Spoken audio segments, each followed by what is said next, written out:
Hello, everybody. As you get logged in, please make sure you got your first and last name listed, along with your organization, institution, your certification status, membership status, as well as your district to help us out. Hope everyone's ready for a great session. We'll get started here in a few minutes.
All right. Last little reminder here as everyone's logging in. We got almost 70 folks on the call. Just make sure you have your first last name listed, along with your organization, institution that you're working for, your district, and your certified and membership status. That'll help us out when we sort out all the CEUs. I know it helps all of our sanity on the back end of this. Greatly appreciate it. We'll get started in about a minute.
All right, we'll go ahead and get started. Just appreciate everyone being on today. Like I mentioned earlier, great topic. Some great panelists going to help us go through embellishment today. Um, and just the other reminder that I forgot to throw out there for you guys, please make sure you make arrangements to have your cameras on the whole time. That helps us keep these calls on an educational basis so you can get your CEUs for them. So if you guys can do that for us, that is great as we move forward. So without further ado, we'll jump into some slides and then we'll get to our panelists. Just some updates from me at Uncommon Sports Group. We just surpassed 850,000 pounds, really trying to push hard through this time of the year to get to 900 before we hit 2025. So as you clean up, as you finish fall sports, football, things like that, please keep us in mind for those donations. I think the big question we're getting right now is if we take stuff without logos, and the quick answer to that is absolutely. We love stuff without logos. So if you've got stuff with no logos or no embellishment, right on topic, feel free to donate. We provide all the bags and boxes and shipping labels you guys might need for that. So just contact me or go to cleanout.org and we can help you out with that. Also, this is a different time in college sports. If you guys are looking for a way to generate revenue with some of your leftover gear, know that we do have the surplus consignment program, locker room direct surplus. We've done some conversations with some folks and finishing up some of those processes right now for folks. That's gone very well. So feel free to reach out on that. Big thing I want to let you guys know is we've always had our scholarship program. We have fall and spring scholarships. This fall we had over 80 applicants, which was amazing, and really a large amount of student managers in that pool. So thanks to you guys for sharing that. Excited to announce the winners here in the next couple of weeks. And for those that have student managers looking for something that maybe be involved with us, we have our next academy that starts in January. Lastly, I do want to brag. There's been a group of equipment managers been getting together once a week on Mondays and or Fridays, whatever works best. And we went through the ruthless elimination of hurry. We just finished that up. Had 28 of everybody jumping on those calls, and this is the last week of that. Excited to have another book study just for you guys this spring. So if you're interested in that, reach out to me. And as soon as those dates in the book is announced, we provide the book, we run the sessions. It's really good time for you guys to get together and do something a little bit different to get to know each other across the country. So feel free to reach out if you're interested in that. Just as a reminder, when we talk about the CEUs piece, for those of you, I know we got a bunch of people jumping on right now. Make sure that you've got these things listed on your Zoom call. Nicknames and abbreviations don't really help out. If you can have your first, last name listed, that's huge. And as again, a reminder, camera must be on. And at the end of the call, if you're new to this, the QR code will be available at the end. They scan. So I always tell everyone, during the call or now is a good time to get your phone out and make sure you're logged in so you can scan that QR code at the end. So we don't have a bunch of emails coming in asking to see if we can get credit for it or get things worked out that way. So you can jump on that now. That'd be great. Upcoming sessions. So the last session of 2024 will be December 11th. And we're looking forward to having some non-traditional venue conversations. And we'll be having same type of format. If you are interested in that one or the other sessions being on the panel or have ideas for questions or things like that, please don't wait till the day before. If you come to it, email it as you come to it. Hit Katie up. You can hit any of us up, and we'd be glad to put that in there as well. So please let me know or Katie know, and we can get you on the list here and get things rolling. Katie, did you have anything you want to mention about the mentor mentee program?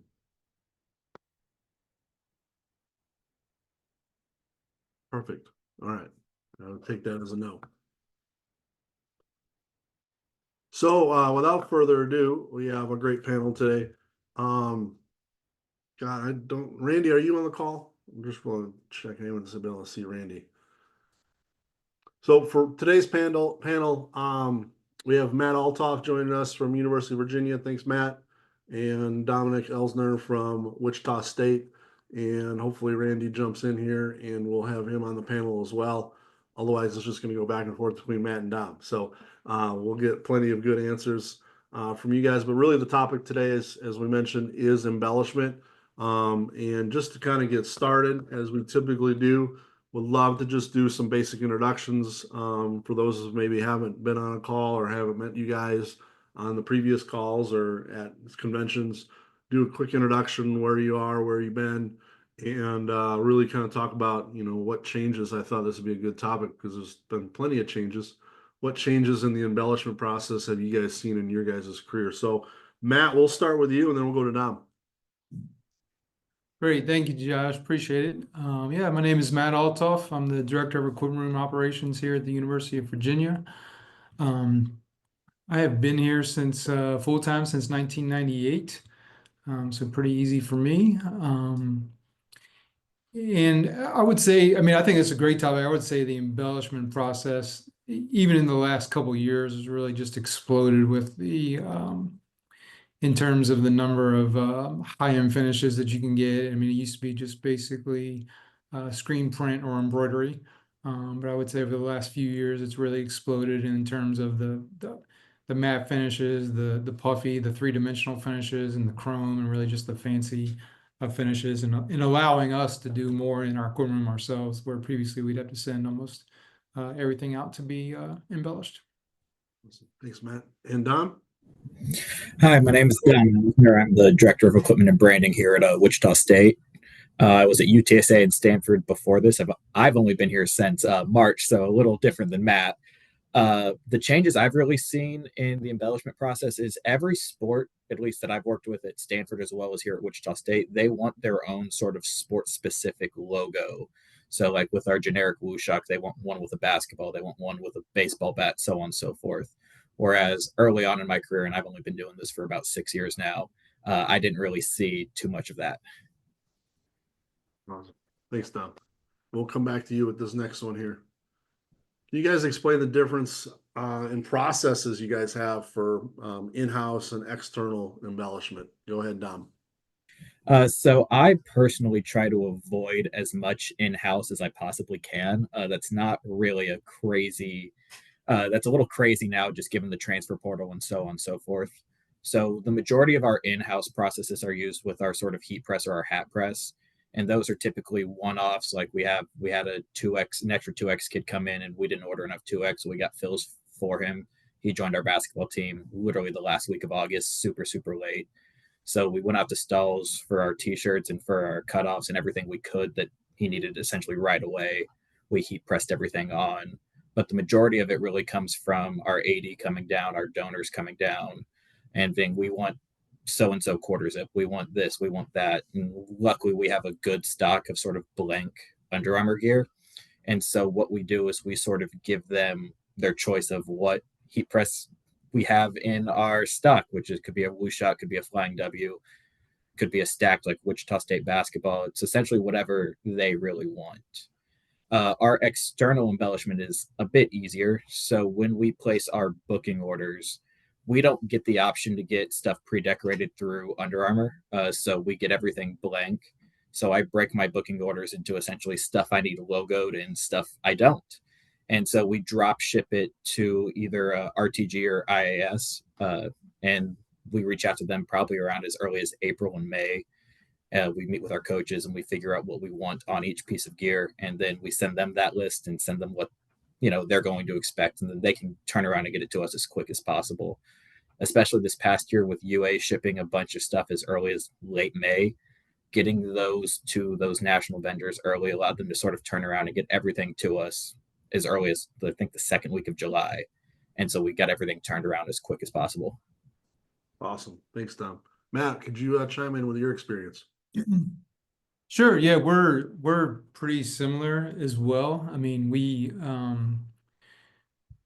do both some in-house and external embellishment. I would say the majority of our stuff is external embellishment, but we do. I mean, we order our V-Saber in to go on a white, navy, orange, and a black background. I have some just in stock at hand at all times. So if a coach comes down and wants something special, wants something in a hurry, we can just slap it on and heat press it real quick and be out the door. Also works well for like small teams like NCAA tournament, NCAA tennis singles right now. Like if you have small teams that are going to a championship or something, you need something quick and easy. If you just found out who's competing, cross country championship. If you have a small group, you could easily just heat press your own logos on something real fast and get out the door. For external embellishments, we do have the ability to order a lot of our product, pre-embellished and done. I certainly try to steer everybody to that. much kind of similar to Dom. A lot of our Olympic sports and some of our smaller sports want, lacrosse, tennis, soccer on their items. A lot of times with Nike, we're limited on what we can order with them. So that has their sport specific name, but we'll try to push them to get as much of that as they can. For the stuff that does come blank, we receive it directly and then work with the coaches, through the summer to what they want and send it out. We use RTG and IAS as well. I'm not trying to make it this a infomercial for them, but that's just who we use and try to send our stuff out. We also have a local screen printer that does most of our straight screen printing, and then a local place that does all of our embroidery. And then our equipment managers work with their sports to get all that stuff lined up during the summer. And one of the challenging things is we used to prioritize the fall sports when fall is reporting, but baseball, basketball, lacrosse, everybody wants just about everything on the first day of school when everybody's reporting. So it makes it challenging to really say, hey, well, we're prioritizing fall sports now because it's the start of fall that everybody wants all their stuff literally, day one of school. Awesome. Thanks, Matt. Jump into the next question here. What are the steps, and you kind of alluded to some of it, but what are the specific steps and conversations you're having throughout the year to kind of prepare for that with your teams to prepare for that embellishment, make sure that it's correct? Or you talked about customizing logos for different teams. Dom, what are you doing there? But Matt, we'll start with you and then go back to Dom. Yeah, I mean, we have a university style guide for what our logos have to look like. So we pretty much have the ability to do that. Anything that follows those branding guidelines, anything outside those branding guidelines, we have to submit to our university licensing director for approval. So we kind of have all those in line, and then we kind of really prioritize with our screen printers and who we're flooding.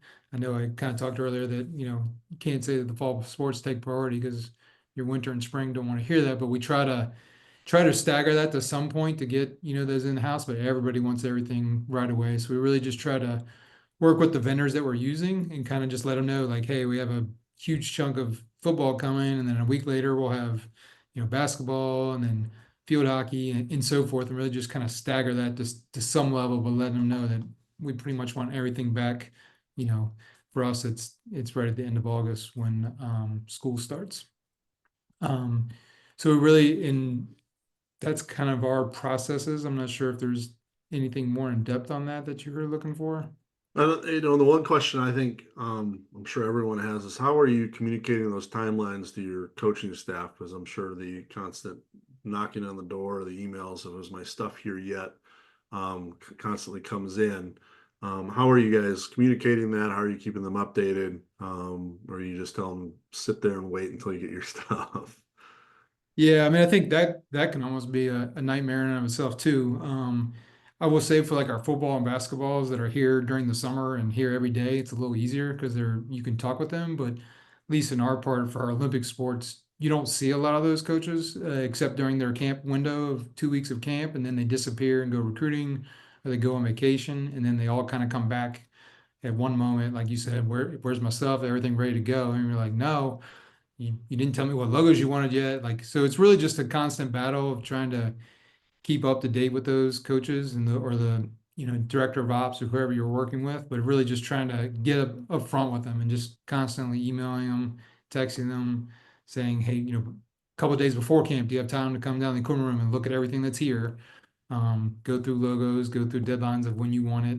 Can some stuff wait till after school starts, or really just kind of picking a deadline of when you need, we do a lot of here, once school starts, you get your initial gear package or a pretty large package of really getting that narrowed out, show them everything that's here, and then kind of go through the line art of things that aren't here yet. Do you know what logos you want on those? And then we learn pretty well, like some coaches don't care, let us pick out everything. Other coaches are super picky, want to be hands-on and feely and see everything first. So really just trying to work with those when you can and just staying on top of them, especially for our Olympic sports during the summer, because they disappear and they're ghosts other than when they have camp going on. Awesome. Thanks, Matt. Dom, we'll come back to you for this one. Cool. So super similar to Matt, excuse me, we have our sort of branding booklet with all of our sort of, I call them pre-approved logos. So whenever we have our meetings with coaches, I send that out to them, and if essentially tell them if they want anything on it, cool, no need to be approved, so on and so forth. But a lot of our coaches want a little bit crazy, like men's basketball wanted to do a military appreciation game. And this is where I'm really thankful that I have director of equipment operations and branding in my title. So I get to meet with licensing. I get to tell them sort of what athletics is doing. And I'm able to say, hey, we're doing this military appreciation. It was designed by our graphics team, approved by me. Run with it. And our licensing department, her name's Catherine. She's phenomenal. She goes, sounds good. Can we sell it at the bookstore? And obviously, we get 12% of everything we sell. So please. And luckily, the only thing I really have to send it instead of to licensing is I have to meet with our university athletics branding committee. But they're essentially, their process is we hired you for a reason. We trust you. Thanks for showing us. Go do it. When it relates to talking with coaches about what their embellishment pieces are, because we drop ship everything, as soon as we place our booking orders, I give them a sort of, the Christmas holidays to sort of take a breather. But once February hits, I want to try to meet with them as much as I possibly can. Say, hey, here's the baseball hot jacket. Here's the men's basketball summer top. What do we want on these? Because the earlier we get those designs over to RTG, IAS, or our two local people, the quicker it'll get turned around with everything being drop shipped. I'm also a big believer in over communicating, and that I'm lucky because I'm allowed to do that with how early we decide our logos. So if anything's being delayed, if anything's even early, I just send every, I think, 2 to 3 weeks an email to our staff, who then relays that to their respective sports, and I relay it to mine. Hey, our men's basketball sleeveless tanks are coming earlier. Hey, the winter puffy coats are a little delayed, but luckily we don't need those till October. And then it's just sort of sitting down with them and figuring out what can be delayed, what can't be delayed when we want to issue stuff out.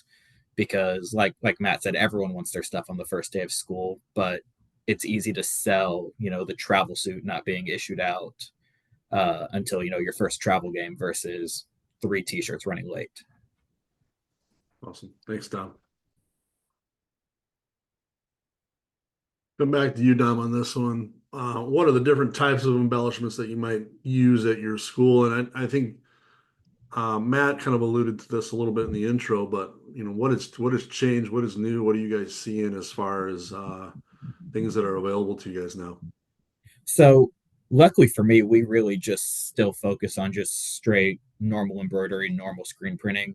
But we do have a couple pieces that are a little, I guess, more fun. For our men's basketball team, we did a sort of chrome patch with our woo shock to make it a little brighter, a little pop. So when our men's basketball staff goes out to recruit, but the one thing that I've seen a lot are leather patches. Leather patches are back in for every single sport. Both of our golf teams use them. Our baseball team goes out and recruits in their hats and has so many that they give them over to donors.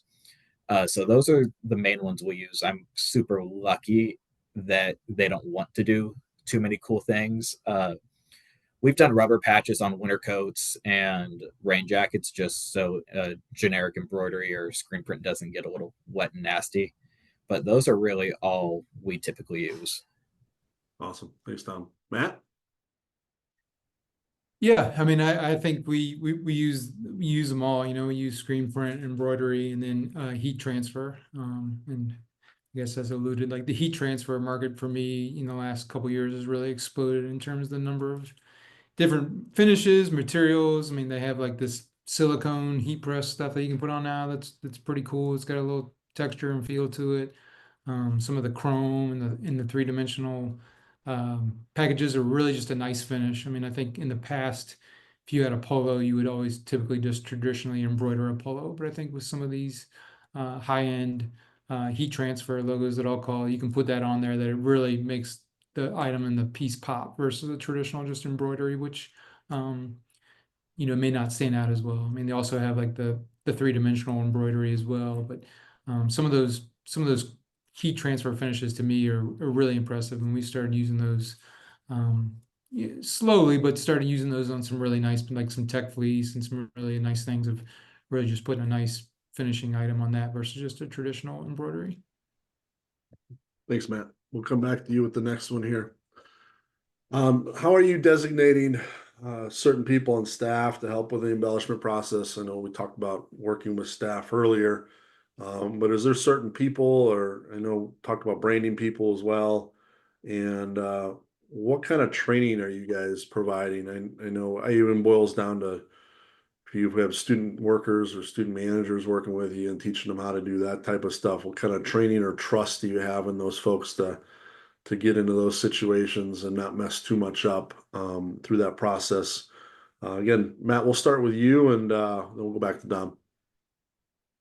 Yeah, so here at Virginia, I mean, we have 8 full-time equipment managers working for our 27 sports. So each equipment manager is responsible for working with their sports directly and taking care of their embellishments.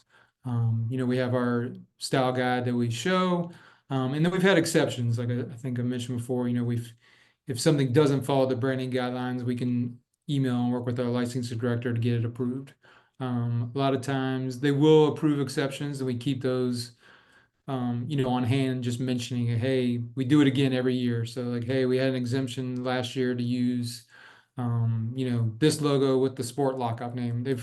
We've had issues here where they only want to use our V-Saber logo with like a sport name rather than our alternate logo with like a sport name. And then like the sports have really loved that. So they keep asking for more and more of that. So small little things that we keep working on, but we go back to our licensing every year and just say, hey, we did this logo last year as an exception. Can we do it again this year? And then work for that. And really just we got a new licensing. Well, we had a new university licensing director about 2 years ago, and she's making a lot of changes. We didn't typically in the past we did not put the registered trademark or trademark logo on any logos we were doing for internal use. It was only for items that were sold at retail. So we've had to go back and like all the logos that we've used or any saved files that our vendors have had, we've always had to make sure we go back and update those now and add our trademark or our registered logo to those. So that's been a little bit of a new process for us, and we've had a small tweak to some of our logos since we've had a new licensing director. So really, any old saved files just been a big thing for us. Of like, hey, we're doing a fill-in order and making sure that if we're filling it in, it had the right registered marks on it. So that's one thing that we've had to really pay attention to. We did not really let any student managers or any other staff that really get involved with that process with us. Real quick, Matt, would you mind giving us a little, if you know, context as to why that was important to add those trademark registered stuff to the athletics logos? I've asked that question a couple times myself and haven't gotten a great answer. Okay. They just, to me, they keep saying it's for brand consistency. Okay. We've run into some issues with some of the vendors we use, and then they're coming back and they're fighting us on some royalties now that we're doing with some of our vendors, and whether they should be charged an internal fee to do all that. So they haven't given me a great answer that I like, other than I think that's just consistency to have it on everything that you see out there in the market. Awesome. Thanks, Matt. Appreciate it. And Dom? Similar to Matt, I have two assistants, one full time, one graduate assistant that oversee their respective sports, and I trust them to handle the embellishment process as well to meet with their coaches, decide what they want. We do have a couple coaches that like to stray from the branding guideline from time to time, as we all do, and we try to work with them as best as we can. When they want to do that, my assistant will meet with me and say, "Hey, our golf coach wants to do this camo wooshock," and we've done a camo wooshock in the past. We use it for one tournament, and cool, no issue. It's when they want to get a little crazy that I have to go, and then I'll sit down with my assistant and the head coach and be like, "Hey, here's what's going to happen. I don't know if we can do this or not. I got to run this one up the chain of command." And luckily, I've developed a good rapport with all of our head coaches to where when I say no, my no really means something, and I will try my best to get them to use what they want. But if they say no, they say no. And so that's how we sort of navigate that. Like Matt said, we don't also let our student managers heat press or anything like that. I just let our graduate assistant, myself, and my full time assistant handle all of that. We let the student managers handle a couple other things. Luckily for Matt, we don't have to use the Circle R. We actually had a meeting about that a month ago, and there we are now allowed to use the non-Circle R for internal use. So we're also changing all of our branding guidelines because our men's basketball coach hated the Circle R on his polo. So we're going through that same issue. Licensing wasn't really happy about it, but they understood, and coach pulled up the Boston Celtics and was like, they don't put the Circle R on their polos. And I guess they sort of went with it. So we're also changing up all of our branding guidelines and having two separate versions because we use a BSN for a bunch of our pop-up shops. And so we submit BSN all of our logos that we use. So now we have to give them one for us with the sort of internal use, no trademark logo, and then one for the pop-up shops selling to the general public with the Circle R. So super, super fun. Your BSN rep has to love that. Oh, she's fired up about it for sure. Thanks, guys. Appreciate it.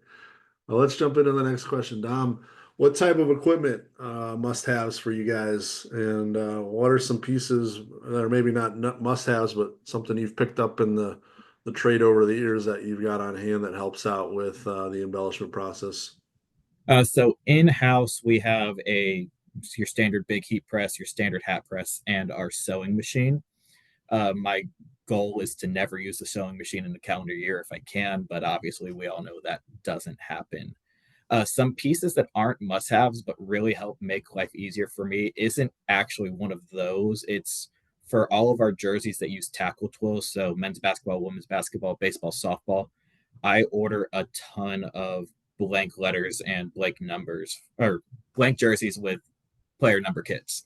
That way, with this transfer portal, when we inevitably get this late ad, I've become really, really, really good friends with our local seamstress, and I can bring our 3 blank 2X jerseys. I can get a number 17, and I can get the kid's name put on it, as opposed to waiting for that 6 to 8 week turnaround from Under Armour.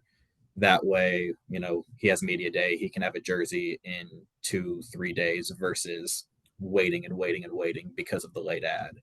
And I think as the transfer portal gets bigger and bigger, like this year we have 10 seniors on our basketball team, and I know we're not going to fill all 10 spots in time when jerseys get submitted. So having all of those blank kits, or even sending it out to an IAS or even a pro jerseys to sort of help that turnaround time help a lot, makes life significantly easier versus going direct through an Under Armour or a Nike. Great. Thanks, Dom. Matt? Yeah, so we have 3 separate equipment rooms here. I mean, all 3 equipment rooms have multiple heat presses. Most of us, I have one big one and then one small one to do like left chest logos. We also have a Roland GX CAD cutter that we use that we can cut names and numbers out of vinyl. So we do. We can also cut some logos to do some basic ones for small teams. But I think the CAD cutter is, as Dom kind of alluded to, has really helped us out with. We use it a lot particular for AD or head coaches when they want to throw a name on the back of a donor jersey to give it out to somebody that's showing up. They always tell you the day of, if you're lucky, the day before, somebody's going to be there. So we can just cut a name in our font, heat press on the back of a jersey, and literally we're the only ones that notice the difference. It also, kind of as Dom alluded to with the transfer portal. Last year we added a walk-on for our men's basketball team to the roster, and even with Levy holding our blanks, you're looking at 30 to 40 days to get one turned around. So had to heat press a name on the back of a blank jersey that I had in house, and then he wore that for the first month of the season, and then it was really only me and the equipment staff that could really notice the difference. So I think that those demands from the apparel suppliers are taking longer and longer to get stuff turned around. So the ability for us in the equipment room to have stuff on hand, whether it's twill on hand or be able to cut names and numbers, is the demand for that is getting larger and larger for us to be able to do some quick turn stuff, in house. Thanks, guys. Appreciate the feedback here. Matt, we'll come back to you. What are some specialized tools? I mean, we talked about the CAD cutter, but is there any others, some helpful tools that you might use in some special cases in the process with everybody? Yeah, I mean, I will say, I mean, not making this an infomercial, but Stalls is where we buy all of our equipment from. They have this program through their, it's called CADWorks, through their online portal, and you can go in there and upload your simple basic logos and cut out your own stuff. So if you have a CAD cutter, you can easily go and purchase one. They're relatively inexpensive. The film and the material is pretty inexpensive too, and play with it and cut your own names and numbers and really put that on. They also have a solvent remover. So if you have a hiccup, I mean, we end up heat pressing, numbers on sweatshirts and sweatpants and a lot of that stuff. And a student manager's doing that and flips the number upside down. They have a solvent remover. You can put it on and apply, and it kind of freezes the glue, and it'll pull right off. And you can, if you don't have the ability to make another one in that size, you can pull it off and heat press another number right back on it. So That's for the awesome. Yeah, for that's those great. oops moments, there is that ability to take off heat transfer material. Great. Thanks, Matt. Dom, what about you? You got anything special that in the secret Yeah, sauce? to continue the Stalls infomercial, we do almost all of our patches from Stalls, and they have such a quick turnaround. So we use a sort of heat seal, but it looks embroidered. And like Matt was saying, the only people who really know the difference are me and my staff, as opposed to anyone else on the team. So we had one of our volleyball players, their mother got diagnosed with a breast cancer, super, super terrible thing, and we were able to get patches made through Stalls for her literally in 2 days. We just paid for the next day shipping. And so that, I think, was a Tuesday morning. We submitted it, and by the Friday game, they were heat sealed on our jerseys for that day. And now they're wearing them throughout the year because it was such a hit. And of course, they didn't do the just generic breast cancer ribbon. We did a whole, her name was Sunny, so we did a sun patch with a ribbon in the middle of it. And so we had our graphics team cook it up that Tuesday morning. We had it to Stalls that afternoon, and they shipped out by Wednesday. And to be able to do that is huge. And I just can't think of another company that could do that in that sort of quick turnaround. That's awesome, Dom. Thanks, guys, for sharing. What are some important tips and tricks you guys have learned along the way that, especially, we got a large range of folks on the call, first timers or getting started, not even certified or still in the undergrad program. What are some things that you guys can share that you've learned, that you've made mistakes on, or things that have evolved that you guys can share with the group? So for me, I mentioned in the past, blank jerseys, blank numbers has been the best thing I've ever learned. I remember back during my time at a UTSA where we were literally cutting numbers off of jerseys to put on another jersey and flip vice versa, and just ordering those number kits, those letter kits was just absolutely perfect. One sort of important trick that I've sort of found is, at least here at Wichita State, a lot of companies really like their logos on some apparel. And so, like, we partnered with a local hospital to do, I think, 3 runs of polos for our basketball staff. And they don't wear them every day. But to put, I forget, I think it was St. Vincent's Hospital on the sleeve, and just to put a Wushock, no one really notices what's on the sleeve. Our coaches still wear them all the time. And that was essentially 3 runs of full polos we got for about 25 people, just because our external team is very good at their jobs and was able to pitch getting those done. And luckily, I have such a great relationship with our external team. I mean, it's college athletics; it's just a relationship business. So with NCAA advertising patches coming on jerseys in the horizon, our external team has already started sort of having that conversation. And so what we're doing is we're writing into each contract, hey, like, if we'll just use Pizza Hut because Pizza Hut was formed in Wichita. If Pizza Hut wants to sponsor and have the ad patch on our men's basketball jerseys, they need to pay for the jerseys along with everything else that they're paying for. And as our external team's been having those conversations, when I mentioned that to them, they were like, honestly, we didn't even think about that. Like, of course they should pay for it. Like, we want it to be high quality, right? And so now, if this ever happens moving forward, our jerseys are paid for because they want to put their little patch on their little advertising patch like the NBA on their jersey. And so just having those relationships with your external team, because so many opportunities exist that I didn't even think about till I sat down and met with our head of development and our head of our Shocker Sports Properties team. So that's my biggest tip and trick I found. Well, and it's new, right? I mean, everyone's the revenue generation world right now we're in, and it's going to be hitting everybody's desk. And I'm sure all of us took a deep sigh or deep breath when we heard that. So that's awesome, Don. Thanks. Matt, would you have anything to share here? Yeah, I mean, one thing I would just share is that with the heat press or with the heat transfer materials, like all the materials are not the same. Like the time, temperature, and the pressure vary drastically, especially with some of the high-end finishes. And even if you're 15, 20 degrees off and then like 3 or 4 seconds off, it can make a huge difference between the material sticking to whatever you're heat pressing it on to it not sticking. So whatever you're ordering or creating yourself with CAD cutter, just really pay attention to that and make sure that if it's 290, make sure the heat press is heating all the way up to 290. And if it says 10 or 12 seconds, make sure you're doing like you have to adjust the timer on your heat press. Make sure you're adjusting that because they can vary. And if you don't do it, you go to peel it off and it doesn't stick and you're like, what the hell did I do wrong? You're in a hurry trying to get something out the door, but really just waiting for that thing to heat all the way up. And some of the new fancy ones are going a lot lower in their temperatures, so you don't scorch the items. I know Stalls does sell I forget the name of the pad, but I think it's like a heat pad you can put down there for items so it won't scorch like some of your dry fits if you're doing like a sleeve or like the left chest and you put it down real hard or too hot, it'll kind of scorch and put a little square on there. They do sell a pad that'll eliminate those little scorch marks on your garments. A lot of times once you wash them or run them through water, it'll come back, but some of those fancier dry fits, you can really kind of scorch it if you leave it on there too long.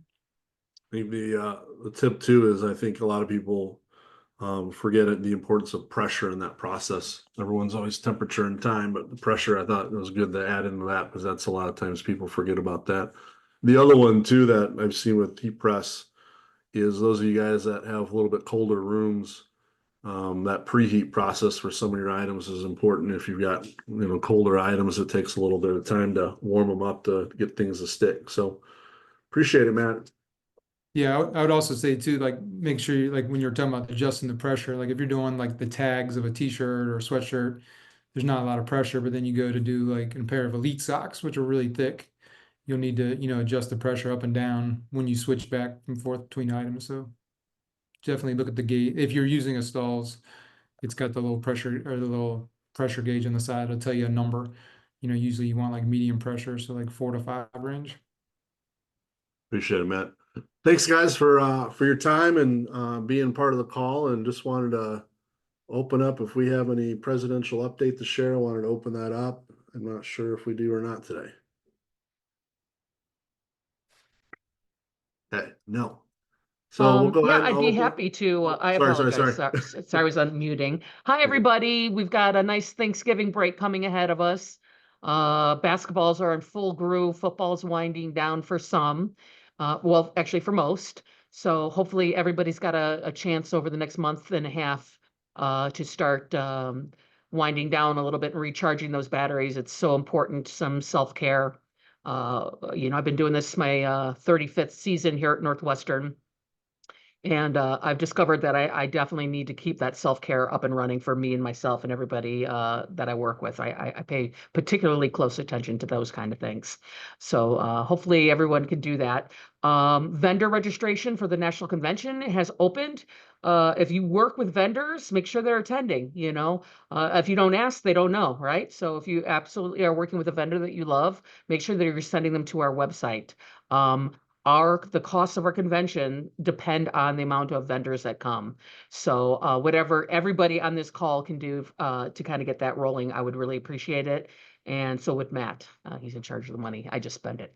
What else? Just to give you kind of update, make sure you're reading that newsletter. A lot of people put a lot of work into that, so you'll be getting the November issue soon. There's a short little blurb from me. Conventions coming up, Vegas. Bring friends, bring family, but as soon as you get that registration, I highly recommend that you pay for your hotel right away, because those room blocks are going to go very quickly. I've been told. So it's a very popular hotel, and you can't beat the price at 130. So hopefully we see all of you live and in person in Las Vegas. Lastly, we are in the process of moving forward with hiring a full-time executive director position. We're going to be doing some reshuffling of our staff here and doing some other things. So really looking forward to the next year and the build up to it. And I appreciate everybody's working on that committee. So that's all I got. 139 people on here. I think at one point we peaked at 144. Thank you for coming on and working towards improving our profession. It means a lot to all of us and to our kids and those who we take care of. So that's all I got. Everyone have a wonderful Thanksgiving and enjoy whatever side is your favorite. Get doubles on it. Thanks, Melly. All right, guys, here's your QR code. Let me see the backs of those phones, and appreciate you guys jumping on. We'll see you in a few weeks for the last one of the year. Happy Thanksgiving, everybody.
All right, everyone got their QR code?